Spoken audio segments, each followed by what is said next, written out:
Let us look at this quadratic function here. Now, there are certain things we want to look at. We want to look at the intercepts of the function. Let's zoom in a bit. Now remember, the intercept would be the points where the curve crosses a certain axis. Intercept means to meet. Alright? For example, someone is trying to escape and they are running this way, and you come around a building this way and you grab them and you give a report, say that I was able to intercept him at that corner. All right, inter means between two. Right, so the intercept is where two lines actually meet, where they intersect. Now you have the x-intercept and the y-intercept. The x-intercept would be here and here. The x-intercept here, from my estimate, is probably about 0.25 or so, and the y-intercept is a bit more than 4. I would say probably call it 4.1 something. So these are the x-intercepts. You get the x-intercepts when you have ax squared plus bx plus c equals 0. If you solve this equation by factorizing or completing the square, or it could be using the formula, the quadratic formula, you get the values of x. When you plot the graph, it's the same values of x that you're going to get on the graph. Right? Those are the x-intercepts, where the curve actually crosses or cuts or intersects the x-axis. You also have the y-intercept. This is where x is 0, because here you have the value of the value of the curve where x is 0. X is 0 is really along the y-axis. Alright? The y-axis is the graph of x equals 0. So the y-intercept would be where x is 0. You can see that happening here. So those are the intercepts. Now let's erase these and look at something else. We also want to look at the elements of the domain that have a given range. The question is, what is it that you call the domain and what is it that you call the range? The fact is, the domain are the x values. They are the independent variable. The values that you put into the equation. Right? So the domain are the x values. They are the independent variables. The range are the y values, the dependent variable. If you look at a given range, for example, for y less than or equal to -3. When y is less than or equal to -3, it means when y is -3, this is the value of x. Y is less than -3. When y is -4, you go to the curve, project horizontally, and then when you reach the curve, you project vertically up to the x-axis. This is the value of x. When y is -5, you go to the curve, then you project up to the x-axis. You have x equals 2.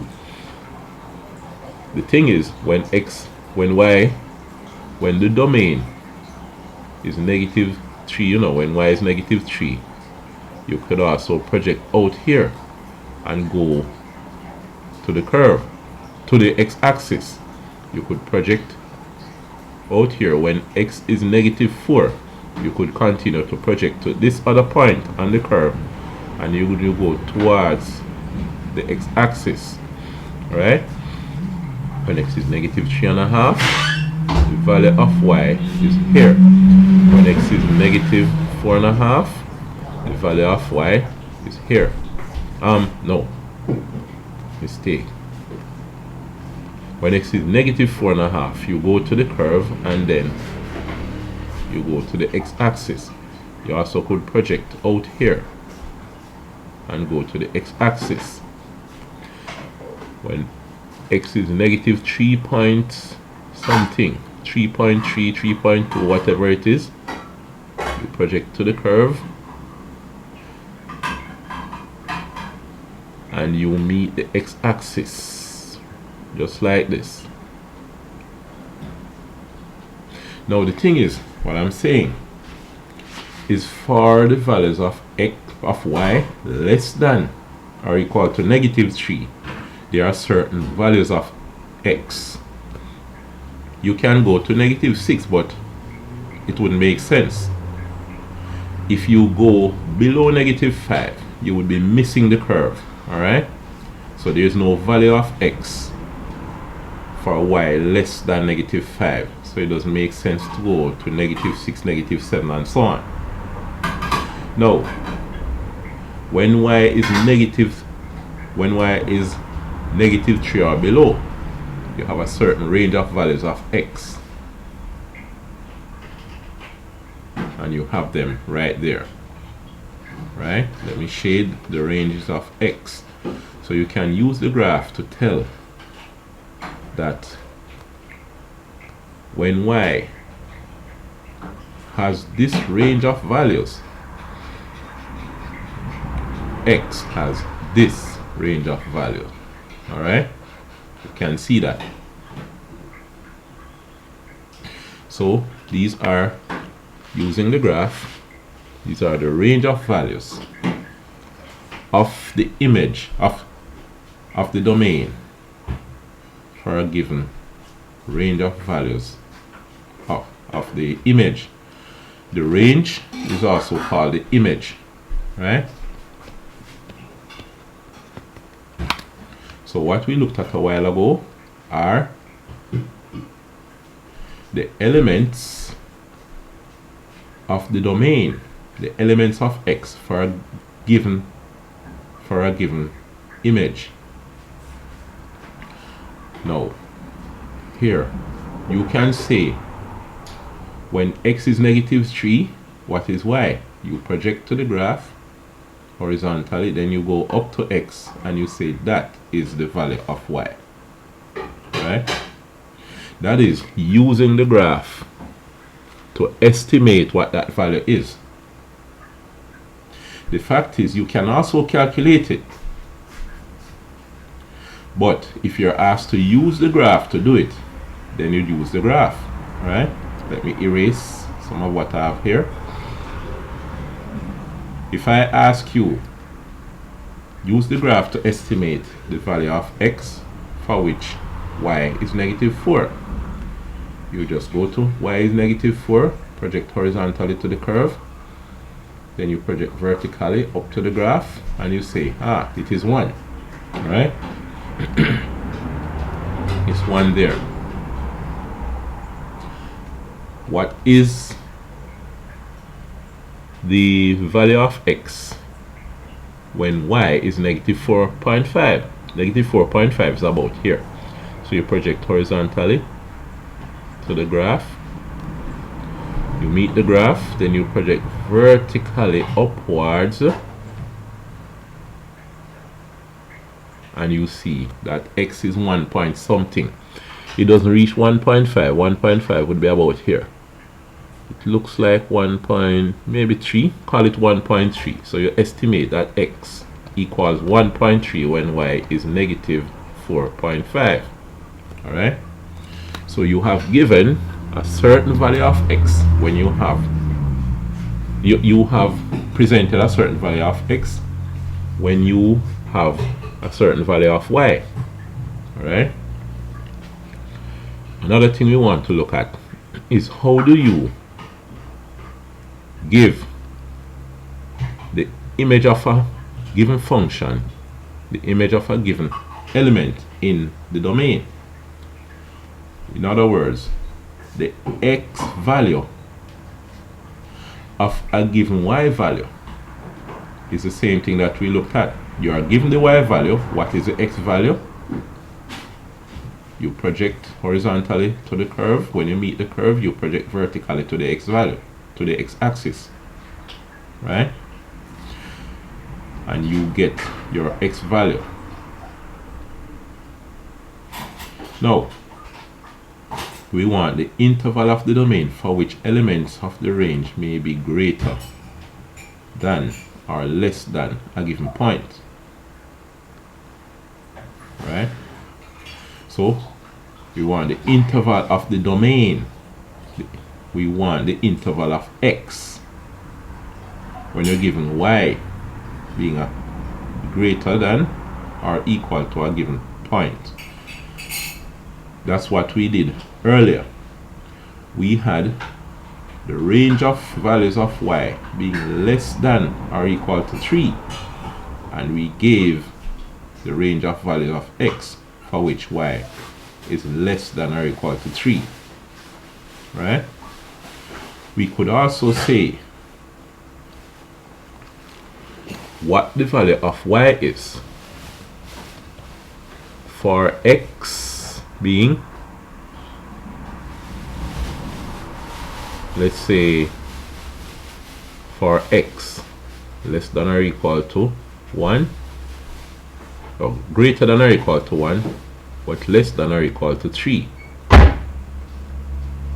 So we want the value of y for x between 1 and 3 inclusive, which means including 1 and 3. So when x is between 1 and 3, this is 1, this is 3. So the values of x are between 1 and 3. What you do when x is 1, you project downwards to the curve and you stop. Then you turn the corner and project horizontally to the y-axis. So when x is 1, y is negative 4.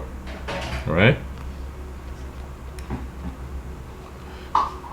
So y is negative 4. Negative 4 is one value. When x is 3, what is y? You project down to the curve and you stop there. Now you project horizontally. Right, you also meet negative 4. So y, one of value of y is negative 4. What happens when x is 2? When x is 2, you project downwards and you see where you meet the curve at negative 5, because when you project to the left you reach negative 5. So y can also be negative 5. Do we have any value smaller than negative 4? No. In order to get smaller than negative 4, we'd have to go less than negative 1. But x is supposed to be greater than negative 1. So negative 4 is the smallest value of y here. Now, if we go beyond the 3, we could get value less than negative 4. What I'm saying is if we go to half, half would give us negative 2 point something, but you're not supposed to include half because you're supposed to have x greater than 1 and half is less than 1. So forget about that. Let's erase this. If you go past the 3 and say 3.5, you could do this. You go to the curve and go to the left and you get a value less than 4. But the thing is, you're not supposed to pass 3. X is supposed to be less than 3, so forget that too. So you're restricted between 1 and 3. Now, negative 4 is the smallest value of y you have. What about the largest well, the highest value of y, in fact, because other values are below negative 4. So negative 4 is the highest value of x of y that you have. This is at negative 4, and then we reach as far as negative 5 right here. You can have values between them, because if you have x equal 1.5, 1.5 is included in this. So you can have 1.5, and you project downwards to the curve, you go to the left. What you will have is a value between negative 4 and negative 5. But the important thing here is that you cannot have a value higher than negative 4 or less than negative 5. So when x is between negative 1 and 3, y is between negative 4, y is actually less than negative 4, because we are below, anything below negative 4 is less than, so y is less than or equal to negative 4, and it's greater than or equal to negative 5. So what we have done was use a range of values of x to tell a range of values of y using the graph. Alright, so there you have it. We looked at the x-intercepts, which are the points where the curve intersect the x-axis. We looked at the y-intercept, which is the point where the curve intersect the y-axis. We looked at how you get the range of x when you're given a range of value of y, or the x value when you're given a y value. If you're given a y value, I want the x, you project horizontally to the curve, you stop, turn the corner, and project vertically to the x-axis, and you get the x value. We also look at given a value of x, how do you get the value of y? All you do, you look at the value of x, you project vertically to the curve. When you reach the curve, you stop and turn the corner, and then you project horizontally to the y value. Right? And note that the values of x are the values that you put into the function. They are the independent variable. They are the domains. The values of y are calculated, so they depend on what x was. Y depends on what x was, so y is the dependent. The y values are the dependent variables, and it is called the range. The domain, DOM, is the same word as in dominate. The values of x will dominate what happened. They are independent. So domain, DOM, you can use that to remember that they dominate what will happen because they are independent, right? Independent variables are the x variables, because remember, when you're plotting the graph, you put in the x values first, then you have y equals something. It could be 3x squared, and then what you get for y depend on what x was. So x is the independent variable and y depends on x, so the y values are the dependent variables, right? They are dependent on what x values are. Alright, so that's it for this video for now. I'll see you in the next video.